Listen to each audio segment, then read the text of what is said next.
Hi guys, welcome back to Kitchen War Gamers and welcome back to the Battle Bunker. So this is going to be the first set of rules, learning the rules with me as we get started and start learning the rules for myself of Valour and Fortitude and taking you along with me learning as we go. Okay, first off I'll do a bit of admin first before we start getting stuck in. And basically this video, as you can see, the sequence of play, there's 4 actions, 4 things you can do in a turn. So it's an I go, you go. So first off you do fate, then you fire, then you do actions, and then you do melee. And there's also morale in there as well. So I'm going to cover today fate, fire, and action, and then I'm going to do the melee one on its own, and then do rallying and the morale. Sorry, keep saying rallying. Here, the morale. Okay, just a bit of admin then. Okay, first off, what I'm doing is I'm using the epic. Now, originally said, if you looked back to my videos, is I'm using 1 stand for 1 regiment. But a guy in the comments, I'm sorry, I've forgotten your name, but I will mention you later on. I'll just look you up. He says he plays epic, but they use 2 stands for a regiment. So that's what I've decided to do. I think it just looks a bit better than just a single one.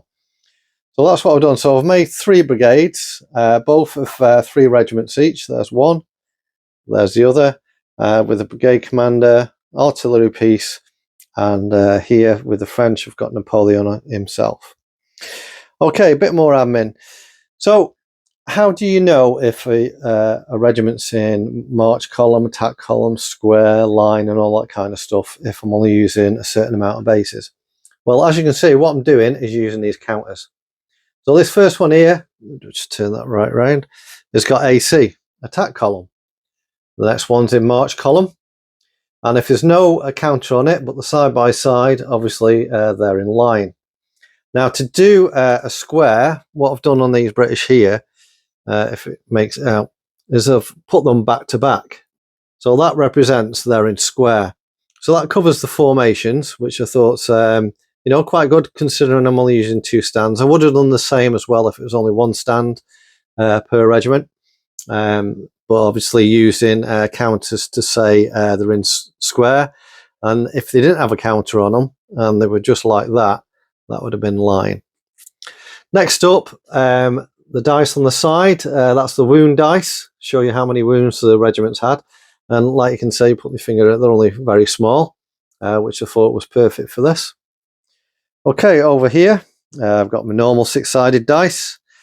I've got these blast markers, pin markers from Bolt Action. And what I'm going to do them is to use when somebody's shaken. And if you've played Back Powder, obviously you know if you're shaken, you reach your limit of wounds you can take. However, as we'll come across it later on, as I've seen on rules, you can get them wounds back as you go along. Not 100% on that at the moment, but we'll come across that as we do. Also, the commanders, they can't be shot at, can't be wounded or anything.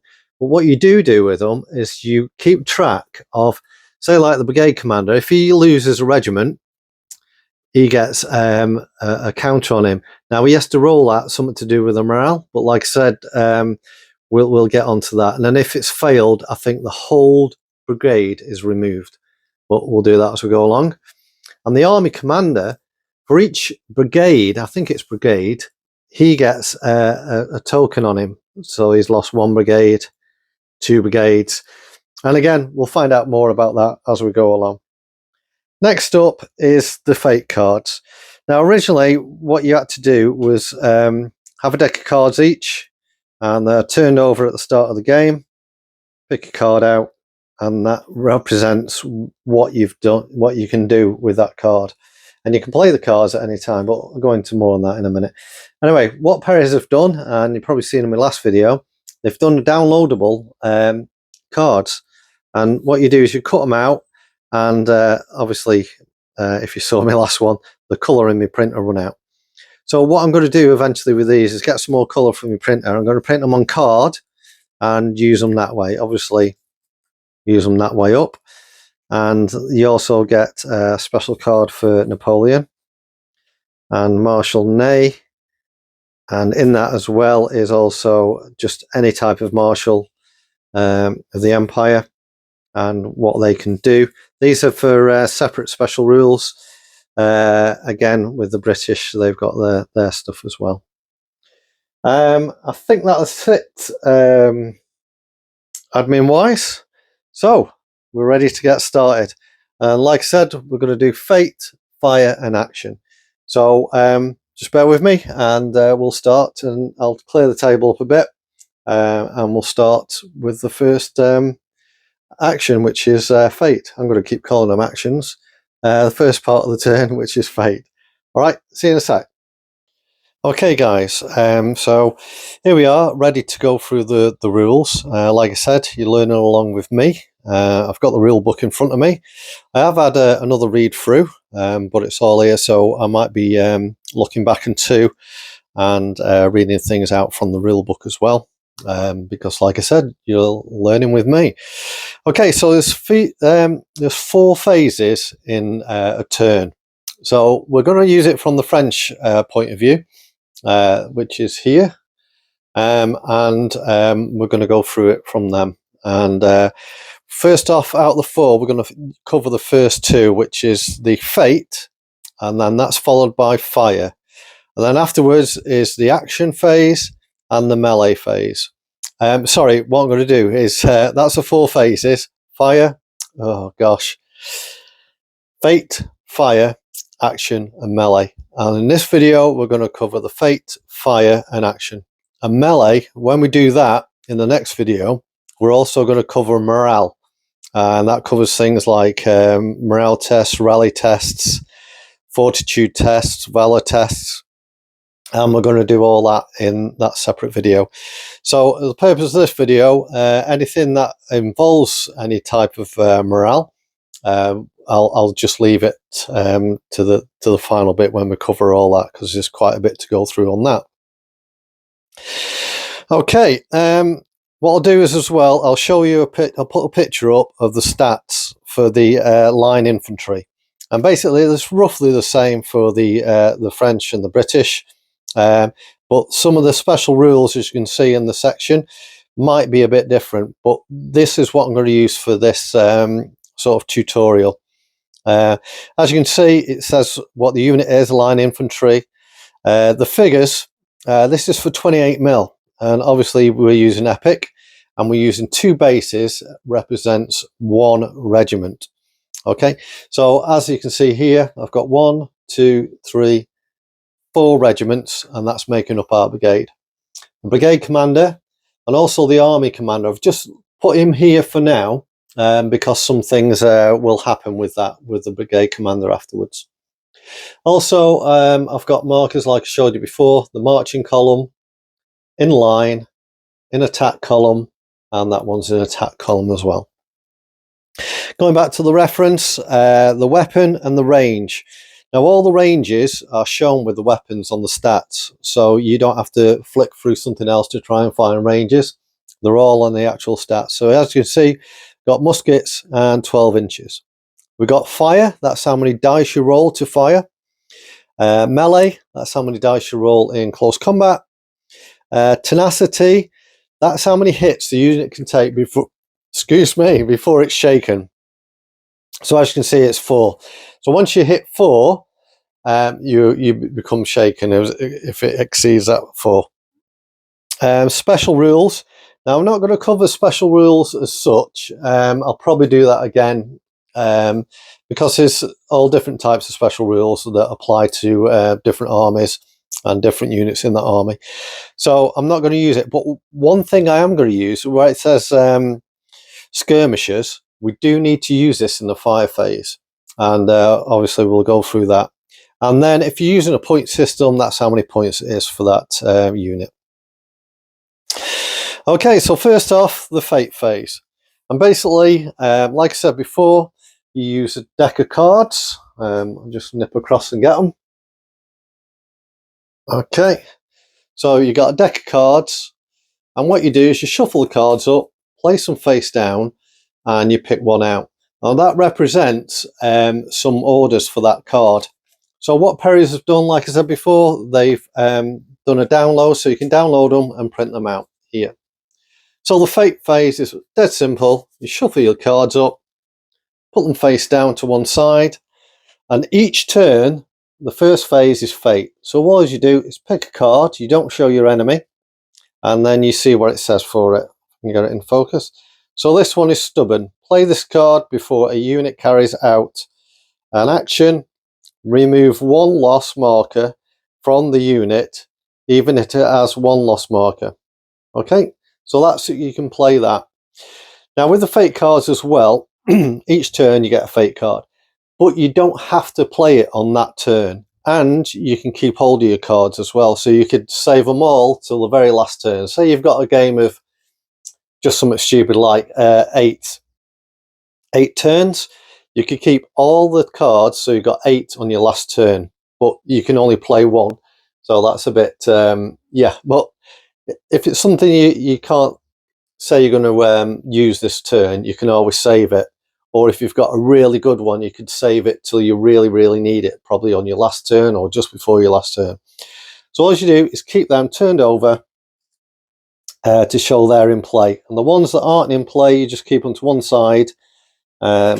So there's your fate cards. Also as well, there's a fate card. Well, it's not a card, but it says you can swap any card in your hand for this specific one. Now I wrote on it myself, so don't forget, it's any card. So any card can turn into this, which is, it can be different for different armies. This is for the French one. So act on an initiative. So once per action phase, you can play any card to allow one unit from your brigade that has failed an activation test in that phase to carry on and do that action. So that's quite good. You know, if you've got a couple of cards that you don't think you could use and you really need somebody to do something this term, you could swap that card out for this one. And this always stays in. So, you know, the next turn, you could dish in a card and use this, and so on and so on. Okay, so basically, that's the fate phase. Now, I'm not going to actually use the cards in this tutorial, but that's how the fate works.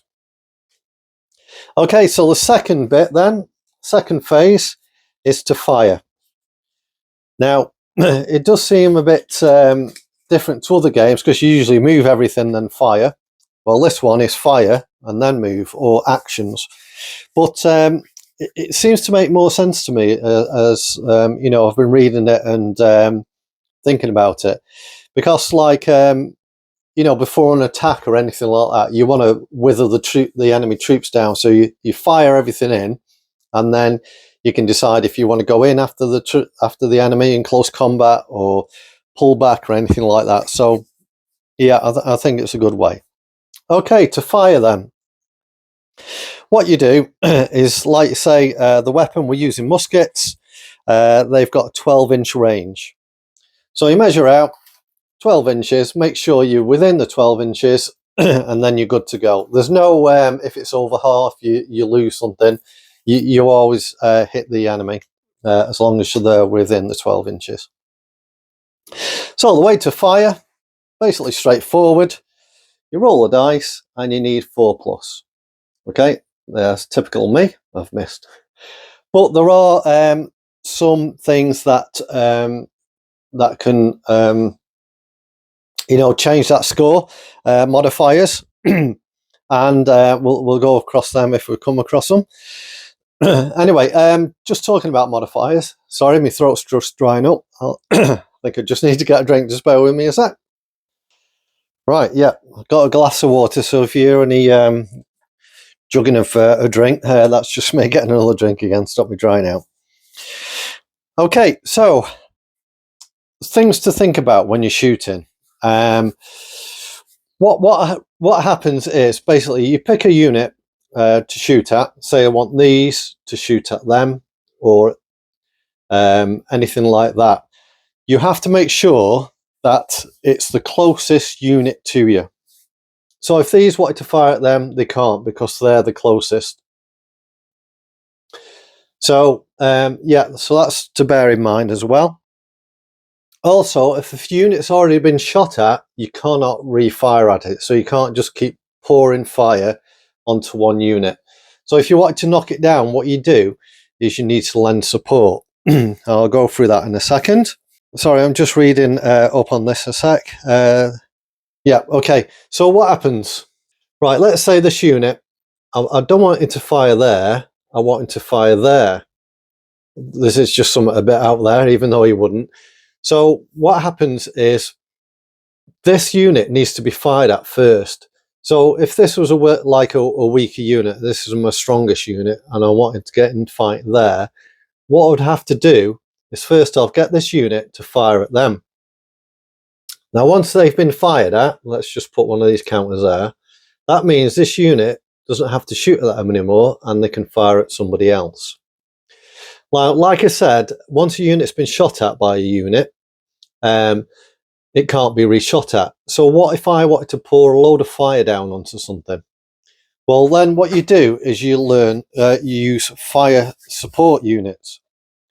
So basically, what I could do is this could be the leading target, leading unit, okay, firing at there. So what I could do is I get my fire dice for there, which I'll just look back to remind myself, is three dice from that unit. Now what I could do is use this as a supporting unit. Now if it's a supporting unit, what it does is lend one dice. So now I've got 4 attack dice. Now if there was another supporting unit, say on the other side, if that's still on camera there, so I've got 3 units there, they could lend support.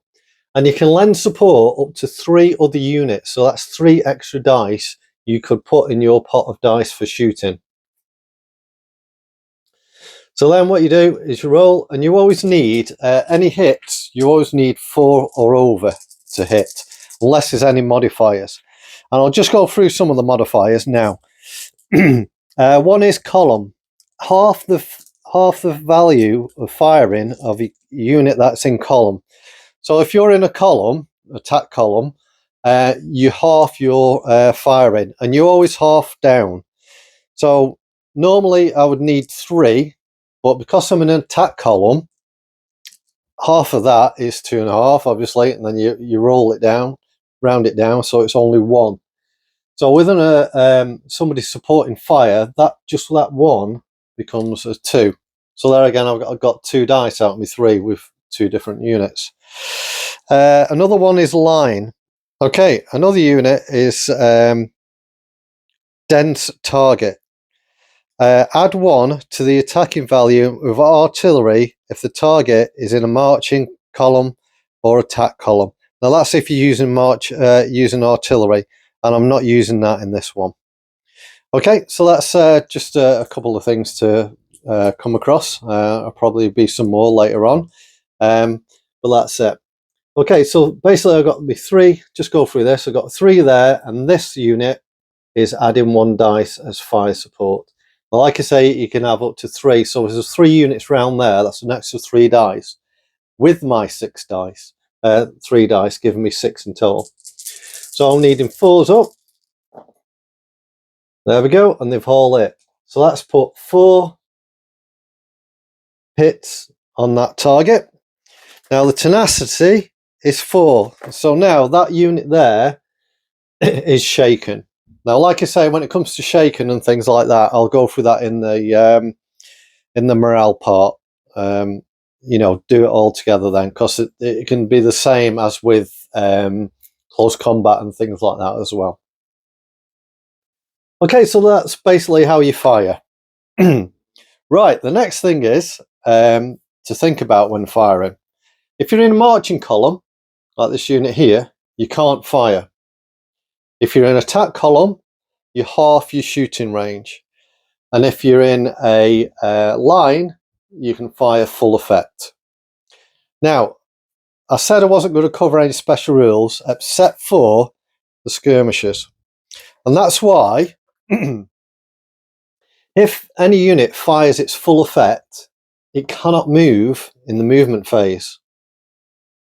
Okay, so remember that. So if these fired their full effect, which is rounded down, so it's just one dice, that's its full effect. So then I won't be able to move them. And the same for the other units. This line unit as well, if I fired them at full effect, all the 3 dice, they won't be able to move. Also, anybody giving close support, adding their extra 1 to somebody who's firing, they can't move either.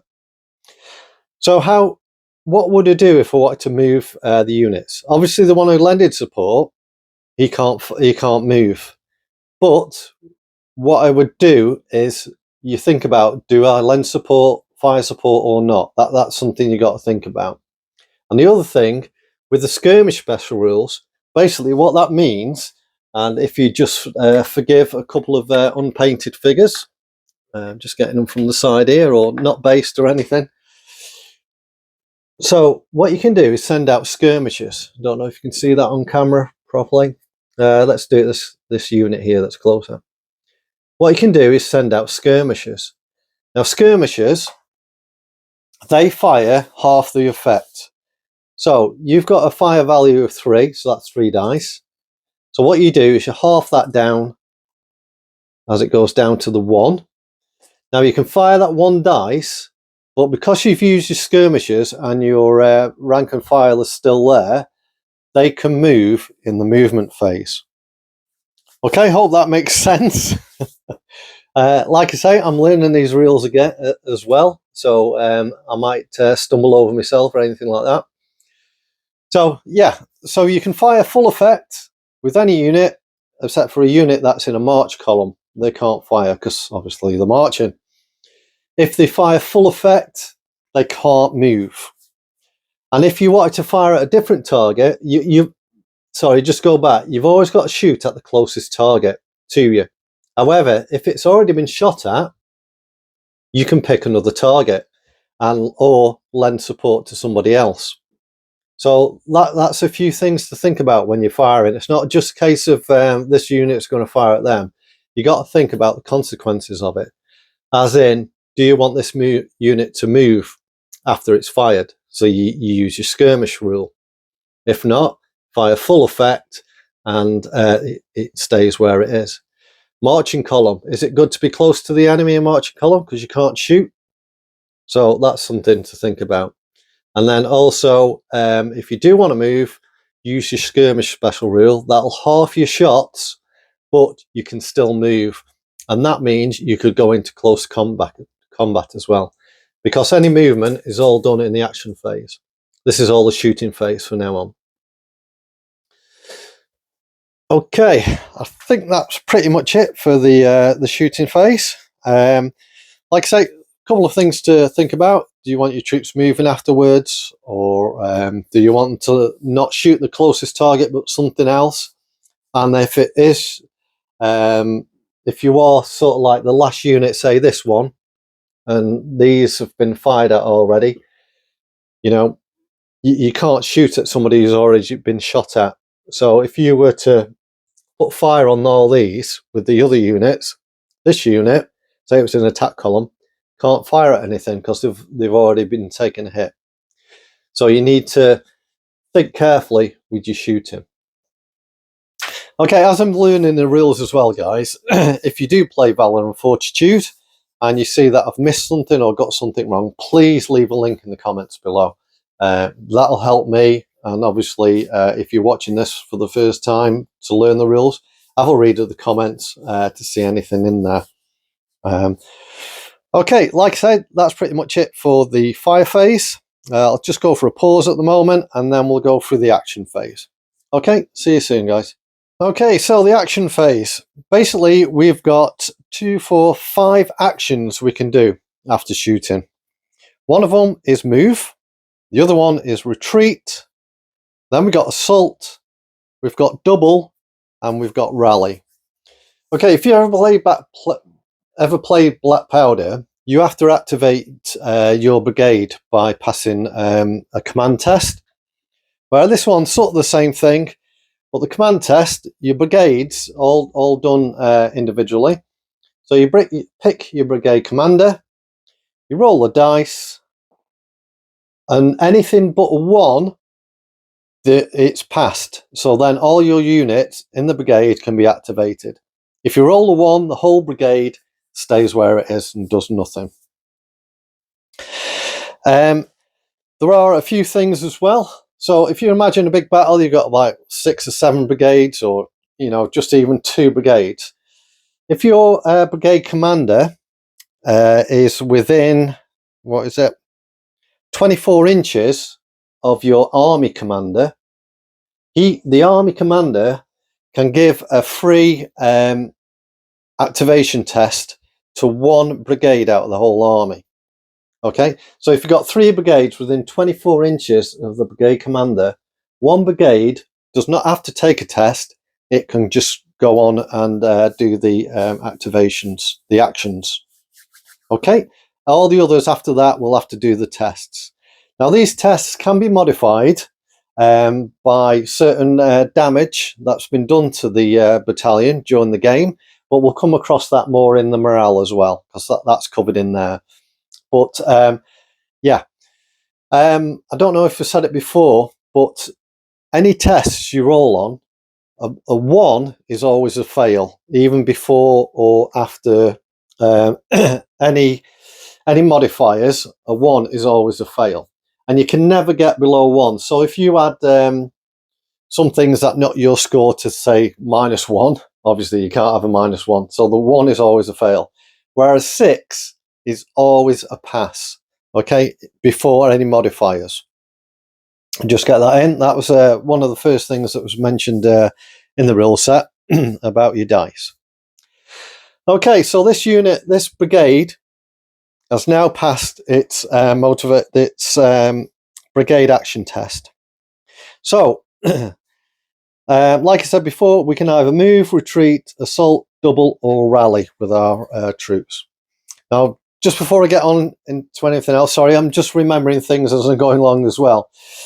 If any of your regiments or units are more than 12 inches from the brigade commander, say the brigade commander was down here, and this one is 13 inches away from him, you have to send a messenger to tell him to do an order. Now, basically, a messenger is a rider or who is sent out to tell them we've got to move and something like that. So what you've got to do is the messenger test is roll a d6. On a 3 or less, the test is failed, and that unit cannot do anything else. On a 4+, it's passed and can carry on doing it. Okay, so anything further than 12 inches from your brigade commander, I'll just move the army commander out. More than 12 inches from your brigade commander, you have to do a messenger test. On a 1, 2, or 3, it's failed. The messenger's not got through, or the message has not got through, and they just sit there wondering, why is nobody speaking to me? Okay, on a 4, 5, or a 6, they've got the message and they're able to carry on with the rest of the brigade. So that's for the brigade commander. Make sure none of your units are out of 12 inches away from your brigade commander. Okay, and if they are, obviously you've got to do that test. Okay, to move them, basically, you move.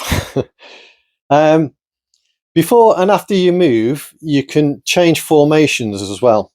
So say this line formation, I want them in attack formation. I could do that now. Basically what you do, if on the 28mm or bigger, you pick somebody in the middle and everyone else has got a form around them. So what I'm doing with these 2 is pick one of them, that one, and then the other one goes behind, and then they can move up to their movement. Or the line can move up and then form up into attack column. Or, what was the other one I was going to do? Yeah, you move up an attack column and then form a line. Okay, anything like that before or after you've moved, you can do to change formation.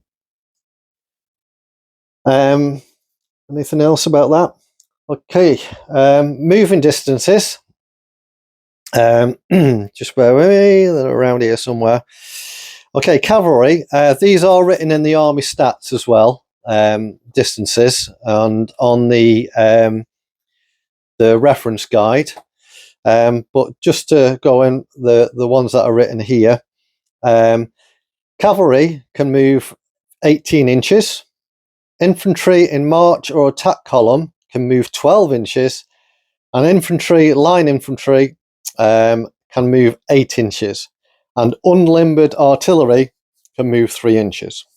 Okay, that's movement. Next up is retreat. Now, a retreat move is made if you've always got to come to a stop, with 3-inch gap between you and the enemy. Okay, you can't get within 3 inches of the enemy with your movements. If you start off, if you're in like close combat, or you're within 2 inches away from the enemy, within 3 inches of the enemy, you have to make a retreat.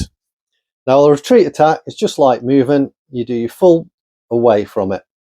Okay, but one thing you got to remember is you've still got to keep a line of sight within the enemy's arc you're retreating from. You can't retreat up here out the way. Okay, you've got to move away so you're still within their arc. You could come to the side a bit, but you have to be in their facing arc again. Okay, one thing about the movement, I've just remembered as well. Apart from changing formation, you can move any direction as long as they pivot. Okay, so say I wanted to move over there, just pivot them round wherever you want to go. Okay. Okay, so just to recap, within 3 inches of the enemy, you have to make, if you want to move them, all you can do is retreat, and that is straight back or just off to the side, as long as you stay in their firing arc, which is 45 degrees from each edge. As long as you're still in that fire arc and the enemy can still see you, that's fine for doing that. Okay, the assault, basically what it is. The assault, you don't double or anything like that. So you still got to be within your move, like what they say for troops. Troops is 8 inches. So if the enemy is within 8 inches, you can move straight in, face-to-face contact, to show you're in assault. Okay. And what you can do as well, because when we come to the assault in the next video, if you're in assault with that regiment there, you can move other regiments up next to you, and they can lend support in the assault, just like giving support to firing as well. So that's something to remember, but we'll go through that when we're in the melee side of things. Okay, next one's double. That's just how it sounds. There's no enemy in the way and you want to get troops around the table, you just double their movement rate. So line troops would be 16. Gosh, I've got to do maths now. Your cavalry, which is quite a good one, because cavalry can move 18. So that's 36? Oh my god, am I right? Where's my calculator? 36 inches around the battlefield. Now, don't forget, I'm using the epic scale.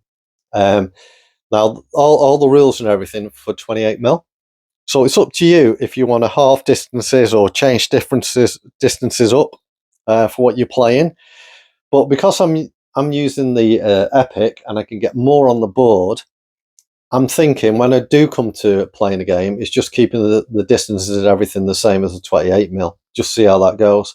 So I can have, because the game is been set by Jarvis Johnson and the Perry brothers for quick gaming. It's something you want to do in an evening. You got your mates round and you want to get it quick. So there's no use spending 3 or 4 turns just slowly plugging up the battlefild. You can make sweeping advances and stuff like that. So that's why I'm going to keep the distances, so I can sweep cavalry round and stuff like that. Just see how it goes. Probably do it on my first game. If it's too much, I'll probably half the distances or change it into centimetres instead of inches or something like that. So that's something to remember. That's up to you as well. Okay, so that's a double. And the next one is rally. Now this is where you need to, if you need to rally troops. Okay, I won't go into that at the moment. I'll save that again for the morale phase, because all that will come in the morale phase.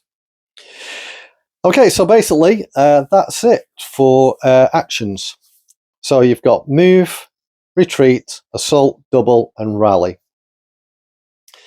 Right, that's basically it for this video. So we've covered fate, fight, and action. As you can see, it's pretty much straightforward. It's just me probably bambling over the rules. Like I say, I hope this makes sense. And I'm learning the rules as I'm doing it with you now. I've not tried anything, played anything, or anything like that. I've had a quick look through the rules, and it's just getting my head around it. And I thought I'd invite you guys to join me with it as well. Don't forget, if you have played Valour and Fortitude and I've got anything completely wrong, or I've missed something on this video, put the notes in the comments. Okay, well, thanks very much. Hope this is helping get your head around the rules. It does for me. And once we've done the rules, obviously I'll be doing a battle report. And when I do the battle report, you know, that's where you get into knowing the game more, when you're actually, you know, putting it into action. Okay, so oh, just one thing about the movement phase as well is your brigade commanders can move 36 inches anywhere on the table, so they can keep up with your brigade, or if you need to move them somewhere else. Yeah, that goes for your army commander as well. There's only one other thing as well with your commanders. When you move them, because they can move anywhere, you know, 36 inches, they cannot end within 6 inches of the enemy. So that's just a bit silly, isn't it? You know, you got your commander, you're not supposed to, you can't shoot at you know, each other's brigade commanders or army leader. So having them within 6 inches of you, that's yeah, it's a bit stupid, isn't it? So yeah, just remember, you can't land within 6 inches of enemy. Okay, well, thanks for joining me with that one. I'll see you in the next video, which will be covering the melee, i.e. hand-to-hand combat, and then I'll be going through the morale as well. I don't know if I'll put the morale with that video or do it separately. I don't know how long the melee close combat will take on that one. Okay, well, won't keep you for much longer, guys. Thanks for joining me. Like I say, leave any comments, also any likes, and if you haven't subscribed, please do so. And also to all my subscribers, both old and new, thanks very much. Really keeps me going. Thank you. And I'll see you in the next one. And in the meantime, remember to make it, paint it, and play it. See you again soon, guys. Thanks a lot. Bye now.